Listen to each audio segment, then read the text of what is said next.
స్వామి creations 456 ప్రేక్షకులకు నమస్కారం. గతంలో పార్ట్ 4 చూసాము, ఇప్పుడు పార్ట్ 5 చూస్తున్నాం. అలాగే మన ఛానల్ సబ్స్క్రైబ్ చేసుకోండి, లైక్ చేయండి, షేర్ చేయండి, ఫాలో చేయండి. ఇక కథలోకి వెళ్దాం.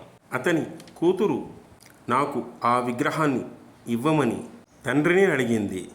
ఆ విగ్రహం తన చేతికి చిక్కి అందగానే దగదగలాడే ఆ యొక్క స్వామివారి విగ్రహాన్ని తన హృదయమునకు అద్దుకొని, ఇక ఈరోజు నుండి నాకు తోడు నీడ సకలం మీరే అని ప్రతినిత్యము అభిషేకం చేయడం, పట్టు వస్త్రాలు అలంకరించడం, ఉయ్యాలలో ఊపడం, ప్రతి రోజు నిత్యము స్వామివారితో ఆ తల్లి నాంచారమ్మ ఆనందముగా కాలం గడుస్తూ ఉండగా పార్ట్ 6